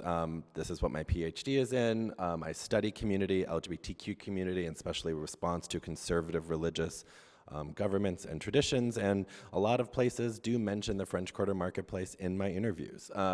It was a place that people came to take community in, and for what many of the residents have said, to be seen. It is a very specific response, and it seems very simple to heteronormative, like America itself, but to be seen is to be seen as human, and oftentimes that humanity was denied LGBTQ people. And so I'm not alone, obviously, because of all the support, but understanding the ways in which the historicity of this project plays for me in my own personal journey, but as well as for the city's 35-year-old journey that we are venturing into, are very critical. And the ways in which that has been taken into consideration needs to be commended and applauded. Is it oftentimes isn't. So I really want to say that. The economic incentive that this is going to bring to that part of the city is, I think, we can be a conservative estimate at first, but it is going to be a booming area. To add parking, let alone office space, to a 24-hour diner, of which I am supportive, as well as additionally in support of extending the hours to 1:30 a.m. for the drinking on the patio, not only because I feel like it was already happening before that I can speak to, but also it's the south side of Santa Monica, to echo what Commissioner Jones and I believe Commissioner also said. I believe that is fine. I can't hear anything when I walk on Santa Monica Boulevard anyways, so it would astonish me if people heard someone enjoying a glass of wine on the patio at 1:30 in the morning, but I could be wrong. It's rare. Anywho, the ways in which, that was a joke. Thank you for those that you got that. Thank you, right? But the ways in which I can attest that most of my friends who are in this newer generation, we don't have, I love 24-hour kitchen, it's great, but like, I don't live on the west side. I live on the east side. I want to be able to go or walk to some place. I mean, hell, I can walk from Plummer Park here. Like, I can do those things. I can park there if I need to. It's right along by a bus line. It's right there. I mean, there's so many ways in which so many people can take advantage of the new way this will bring to that part of the neighborhood. And that's something really specific. I took part in so many community meetings there with Ivy Bottini. I don't know if Dan's still here. Yola. I went there after so many June Mazer archive events with women to, talk about who actually utilizes the French Marketplace, even though it wasn't in the public comment tonight with just the one woman speaker, but to really bring about the ways in which I am obviously in support of this project. But I want to leave the public and my fellow commission with this, is most of us take part in the Pride festivities that go on every year here in West Hollywood, and we all line up for the parade along Crescent Heights and specifically by this area, which has been pretty dilapidated. And it was not kept up to date by the previous owners for quite some time. If you were a regular there, it was not good. But I want people to imagine that when this is done, because I do feel like there is consensus here, but when this is done, what it will be like on Pride weekend, and when you see new individuals, new people coming to West Hollywood, whether they live here or not, taking part in the patio and all the amazing stuff that this has to offer. And I don't need to just picture that and picture what that means for the future, because it was once me, and I can't wait to see what that is like for the future. So with that, I am in support of fellow commissioners, and we can have a debate on the hours conversation as well. Thank you, Commissioner Erickson. Vice Chair Bass. Hi, thanks. You, again? Yeah. Well, I think I'd like to speak to something that's very near and dear to me, and I think many people have spoken obliquely about this. And what I do love about this project is the keeping of the village, the storefront size buildings, and not building a 9-story high-rise wall right on the boulevard. I really think that that's really important, and I really, very much like everybody else, really want to see the ability to reactivate this space. When I first moved here in 1985 from Manhattan, I was dumbfounded by the absence of street cafes.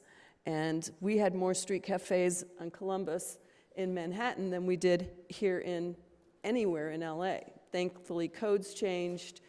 People were invited to actually enjoy their outdoors. So what little space that we have like that, I really want us to encourage to keep as outdoor and active space on the boulevard. I also am very much in favor of the improved design. I think it opens up the space. Obviously, decreasing the height is important. I will just note that I am concerned by a recurring trend in our community for developers to present projects that are exceptionally beyond the allowed zoning, and then everybody is just thrilled and ecstatic when it comes to something that's still over the zoning, but better. So it's just a personal thing for me that we start out giant and we're supposed to be ecstatic that we're mid-giant and not back to what it was supposed to be in the code. I understand what's going on, but I know the trend, and it is disturbing to me.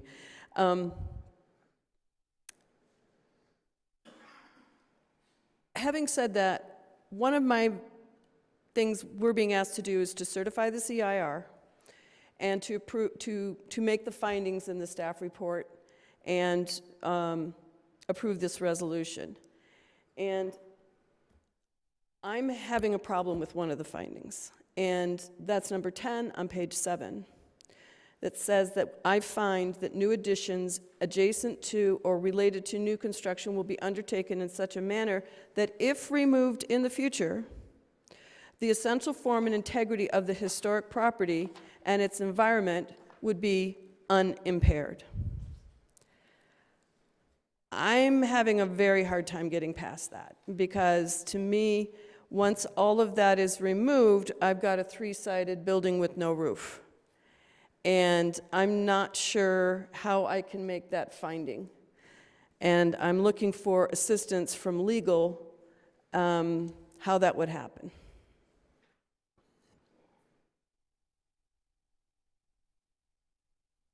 Sorry, can you give me the page number again? I'm scrolling It's through trying to page find number it. 7 on Resolution 191342, item number 10.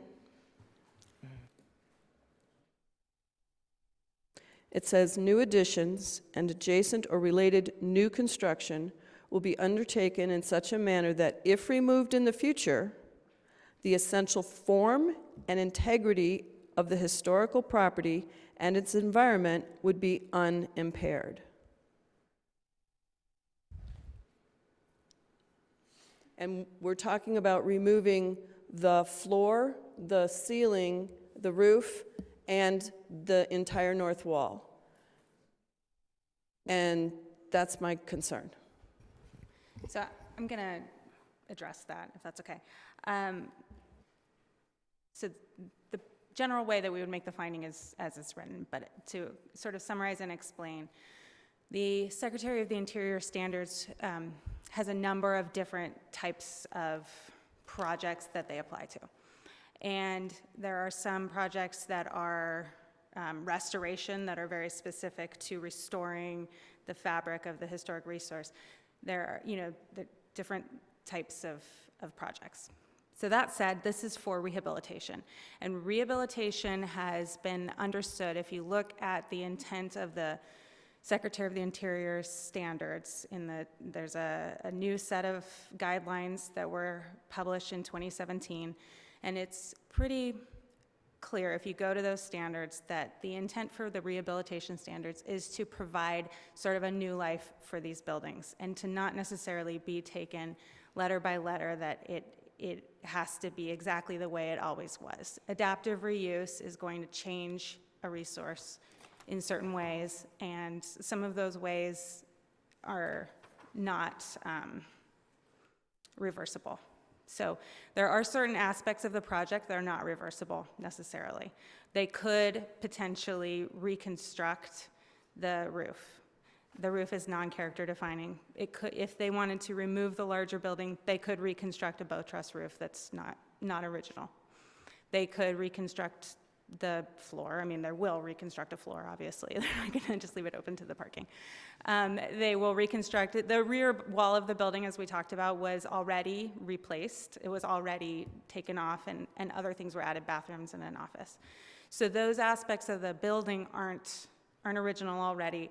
They're being removed, and they could be reconstructed. It's extremely unlikely that they're going to remove a large building and reconstruct something that was non-character defining in the first place. Technically, yes, it's possible to do. So I don't think we should enter into this under any assumption that that's something that's going to happen in the future. It probably won't. But in terms of achieving the intent of the standards, the intent is that we end up with a resource that is taken care of, that is useful to the community, that revitalizes the resource and its surroundings, and that creates an efficiency of use. And I think that in that sense, in that spirit of the standards, it achieves that goal. Thank you very much. So, I mean, for me, overall, I think aesthetically, this design doesn't really do anything for me. It's kind of cobbling together two buildings. I appreciate the objective. I wish it had somehow integrated better. I think aesthetically, it could have complemented the French Market in a way that would be a better design. Having said that, I don't think it's a horrible design. I would be inclined to agree to allow the 1:30 a.m. Alcohol on the patio with the 30, 60, 90 day review.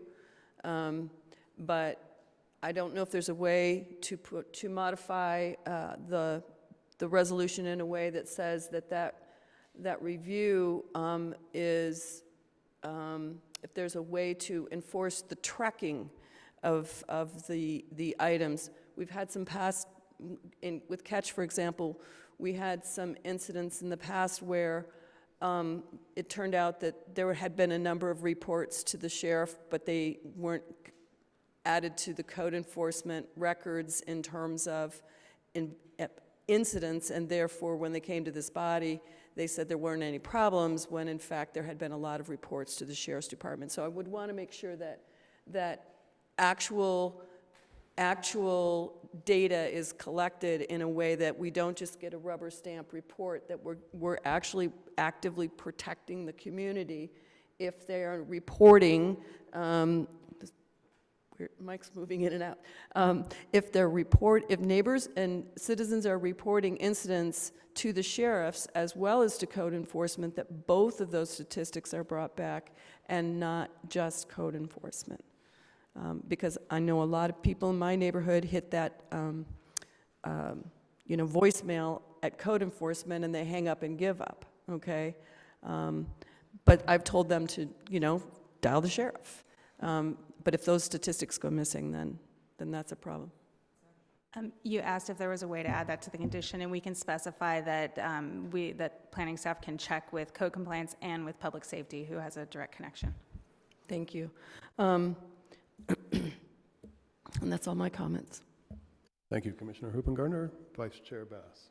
Yeah, I have a few things, and I'm sorry to belabor something that looks like it has the votes to pass, but I'm going to anyway.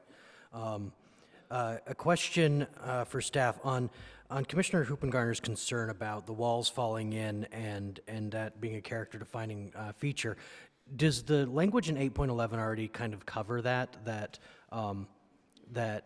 if that were to happen, it would so drastically change the project that it would need to come back here for entitlement? Yes. I mean, I think any of those character-defining features, if there's changes to what needs to ultimately be built, is going to have to come back.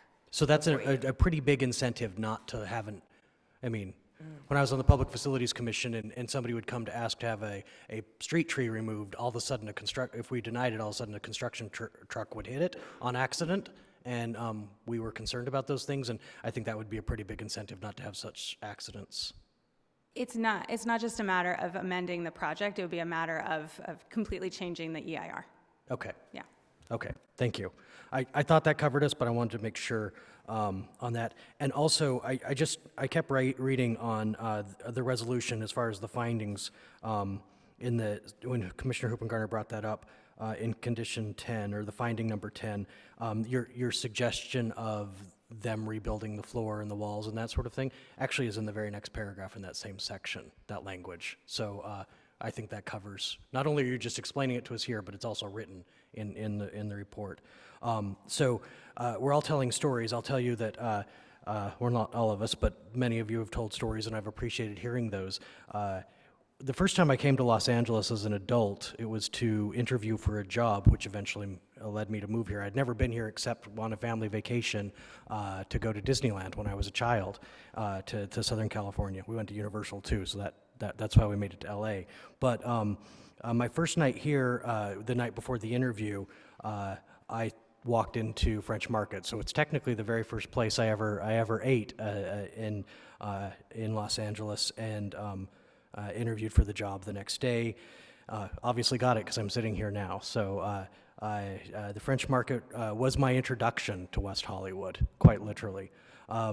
And, you know, it's been a part of my West Hollywood story from when I joined the Public Facilities Commission, and I sat next to Donna Sauer and decided to get to know her, and that's where she and I had our first meal as friends, is sitting at the French Market. And somebody mentioned Angeline, and Angeline more than one time told me I looked like a leprechaun in that restaurant. So I have lots of fond and less fond memories at that place, and I appreciate hearing all of those stories and add mine to it as well.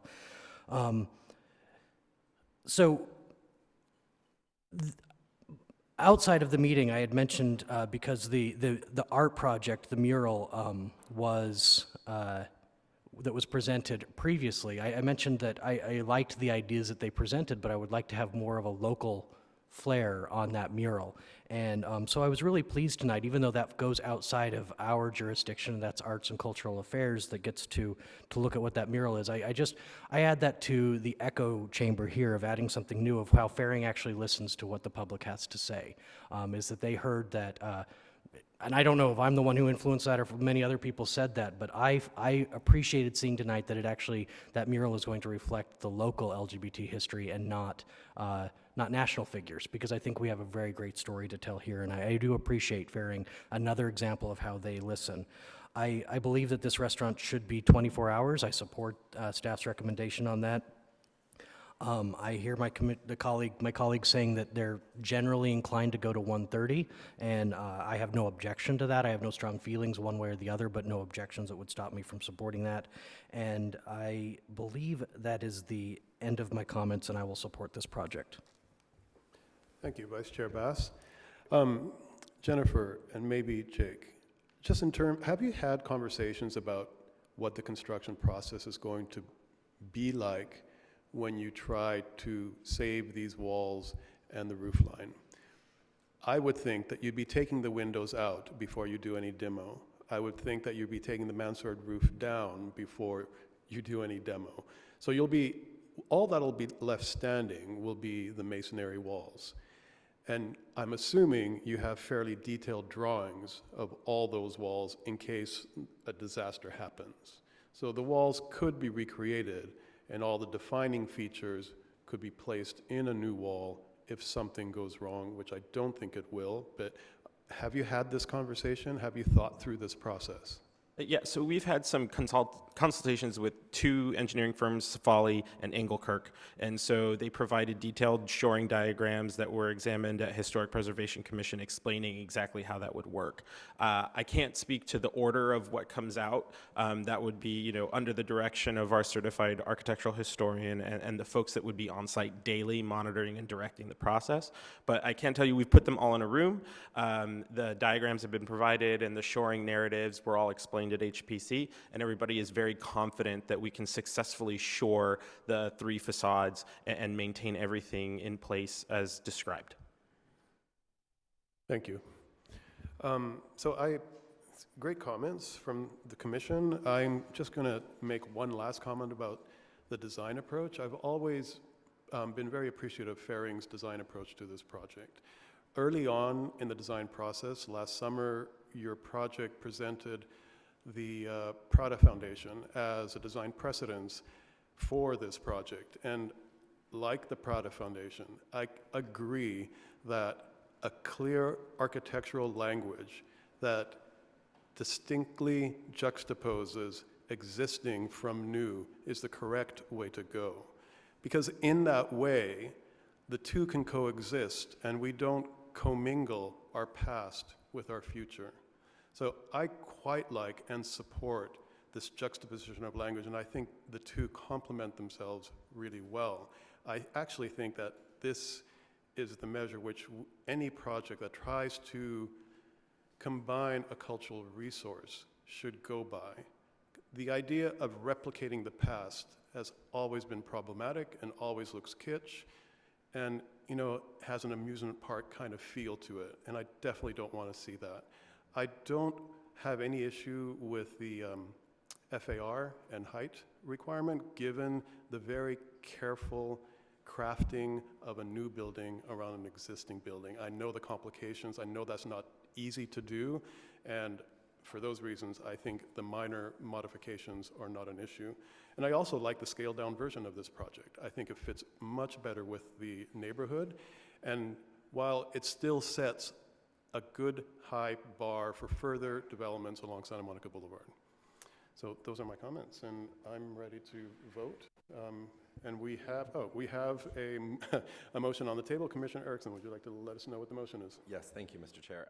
I would like to move that we approve the EIR. Additionally, approve a 1:30 a.m. patio time, and then have the applicant come back to us in 3 months, 6 months, and 1 year. If my fellow commissioners need 30 days, like, I guess we can talk about that. I think that's silly. Anywho, so that's that. The 24-hour diner actually right away, because I think from a business perspective, it's better to get someone in there understanding what's going on versus now. And then I believe I've hit all of the items. Sorry, I've written them all down. Would you be willing to include an amendment to require that the green roof, in fact, be placed in place? What, for the green roof. With you're talking about the green points? No, the actual green roof on the plans. Mm-hmm. Okay, on the roof plans, 50% of the roof is green roof. But if they choose not to do it, the green points don't require it, given that they're only going to 60 green points. So I'm just wondering if you'd be willing to include an amendment to the resolution to require the green roof that is shown on these plans be included in the actual final construction. Yes. I am okay with including that in my motion. That is fine. Seconding my amendment. Yes, I am seconding, seconding Commissioner Hooper and Gardner's amendment for that inclusion. So Jennifer's going to read some language in that's going to accomplish all that. Where we usually put that language is in the list, what the new condition we've been using, the list of significant features that would have to come back to the Planning Commission if it were removed. Is that your intention? Okay. Yes. So Jennifer can add that to condition 8.11, and she'll read the rest of the language. Okay, so I'm adding the green roof as 8.11, letter F. I would strike the existing condition 13.23, which is requiring review of the conditions, and make it more specific to say this permit shall be reviewed 3 months, 6 months, 12 months, and additional review as necessary by the Planning Commission for compliance with the operational conditions. Reports shall include data from both code compliance and public safety. And additionally, amend condition 11.4 under exterior spaces. The first line says outdoor dining areas. I would amend that to add the language operation and alcohol service, 7 a.m. to 1:30 a.m. daily.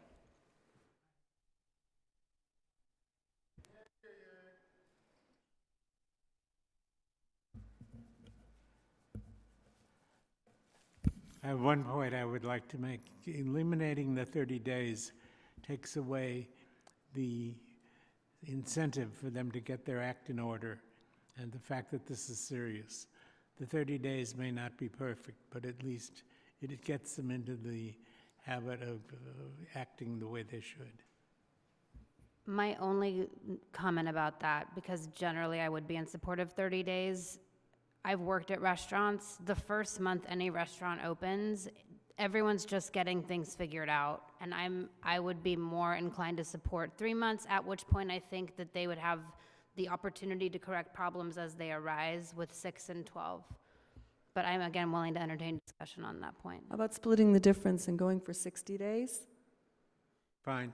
Well, we wouldn't do 60 days, 3 months, 6 months, and 12 months. We could do 2 months, 6 months, and 12 months. 2, 6, Two- 9, 2, 6, 9, and 12. 12. So 4 total in the first year? I would like to, why don't we do, let's see if we can figure, why don't we do 2 months, 6 months, and then 1 year? I mean, that 1 month difference, I think it's like, I'm fine with that. what is it, splitting the baby.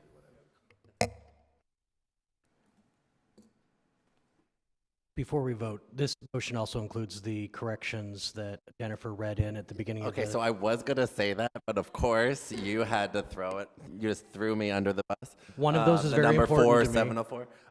Yes, I figured that was assumed, but yes, to read into the record Jennifer's corrections before we started, yes. And can I request that this come back on consent and with a red line version so that we can review the changes? But that won't be till January, so I think we should just approve it. I'm fine with it not coming back on consent. Yeah, me too. Okay. Well, they need to go to council anyway. No. Doesn't council have, don't they have to certify the EIR? So the This is change it. is going to include a request that if they change the green roof, they've got to come back, just like to... Correct. And most of our changes, as I've been following along, are mostly grammatical, except for the additional of the green roof and the review periods. It's just more specific, but we use that language a lot for the reviews. I won't say the 3, 6, 9 month because it's not that, but we do use similar language quite a bit.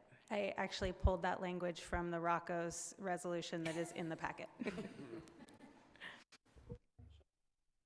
Ready? Shall we vote?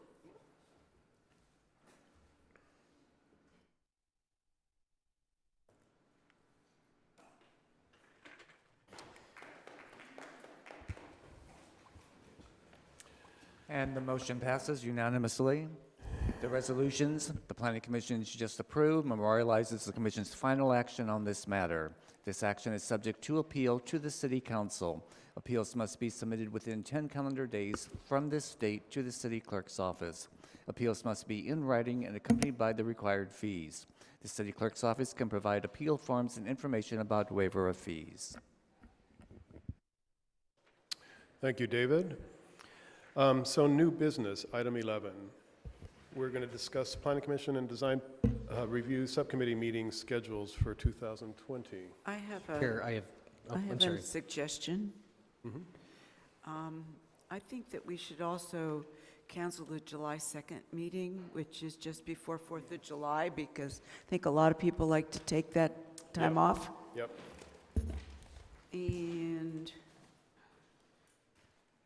what is the January 7th meeting? Why are we canceling that one? Other than... Because it's the first one in the year. A lot of people are taking that week off. Extended Yep. holiday vacations. Yep. Oh, okay, Yep. a long time. We're traveling in France. Yeah, okay, good. So are those the only comments?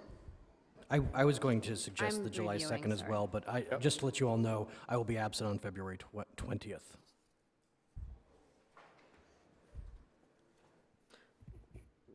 And with that, I move to approve canceling July 2nd.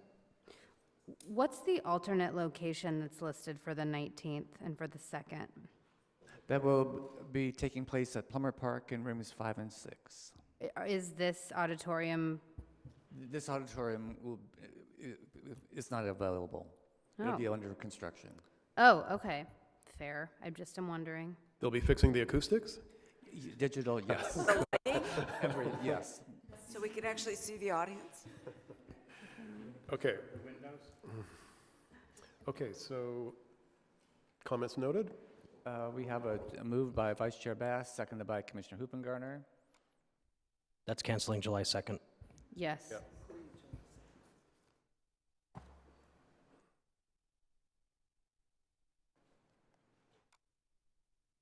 And the 2020 meeting calendar is approved, as presented, noting July 2nd canceled. Thank you, David. And unfinished business, we have none. Don't have excluded consent calendar. Do we have any items from the staff at this time?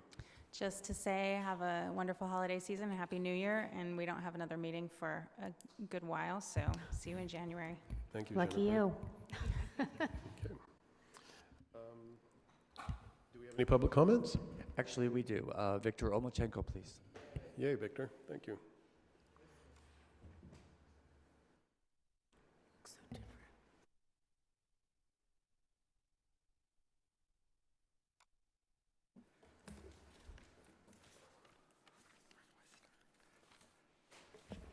Victor Omachenko, again, longtime West Hollywood resident. Just interested in all parts of the city, and I thank you for the work you do on behalf of planning here for our city. I just wanted to bring up just a couple of topics that are going to be forthcoming. I know they're not on your agenda now, but 8850 Sunset Boulevard, which is the block that includes what I consider, what the Alliance in the past has tried to get on our list of potentially eligible resources, the Viper Room. That's ripe for development. There is a project that is in the development stages. And what I wanted to bring up is I learned about, and I mentioned this as Historic Preservation Commission, and Commissioner Huppengarner mentioned aesthetics. So that just caught me by saying that it was interesting that in our state government, in Sacramento, somehow, aesthetics was removed from consideration in EIR projects if an area and a development project were within a transit priority zone. And here in West Hollywood, I believe most of our city is in a transit priority zone. But what I just wanted to share with you is I do not remember Arts and Cultural Affairs Commission saying anything, oh, we're losing the aesthetics. I don't remember it coming up before historic preservation. I don't even remember if you discussed it in your long-range planning subcommittee or whether the city council ever did anything in submitting materials to our state government in Sacramento that would have said, we are the creative city, we are West Hollywood, we think aesthetics are important to keep included in draft DIRs, in CEQA. And Jean Dobrin is in a assisted living home now. She gave me this publication to teach me about using CEQA to protect your community. And when I see an item like aesthetics removed as a category, wearing my Preservation Alliance hat, I think, how do we know what's happening in Sacramento now with cultural resources or with the many other factors that go into considering new projects like noise, transportation and traffic, land use and planning? And so I bring that up just as a concern. I think we need to be on guard. I don't know how all this stuff gets through Sacramento, supposedly a supermajority of progressive Democratic type people, but aesthetics is no longer a concern. And I think that's a danger that you need to be on the outlook for. I think that's something that we need to be on top of so that these things don't get chipped away in preserving our cities and our area and, from improper development when it happens. So we need to be on guard, and I do appreciate the work that you all do on our behalf. Thank you so much. Thank you, Victor. Items from the commissioners. Commissioner Huppengarner. Just one. I've brought this up before. I'd like to say it with an exclamation point. When planning staff has a final document, a draft EIR, a final EIR, please deliver it to the commission at that time. This hearing arrived on my doorstep at 5 o'clock Thanksgiving Eve, and it included an FEIR that was published November 19th. I would have very much appreciated a day or two extra to get through this material so that I could do my job as effectively as possible. And I find it very difficult to accomplish that given my day job. And I'm sure that's the same for my colleagues. And I just don't understand why it's a problem, because this thing was published on November 19th. And so can we ask the secretary to help with this and make sure that the moment a document of more than 100 pages is published, that it's delivered to us so that we have an opportunity to review this in a little more than 4 days? Thank you. I would just like to say I read it twice, so, I mean, in the timeline. So, I mean, I know I understand, but I want to be respectful to staff as well because, you know, I was one, but, you know, I get it. Commissioner Jones? I just wanted to say Happy New Year. Bye. Okay, on that note, I'd like to adjourn in memory of Steve Genzel, and our next scheduled meeting will be January 16, 2020, here in Council Chambers, wishing everyone a pleasant holiday season. Thank you.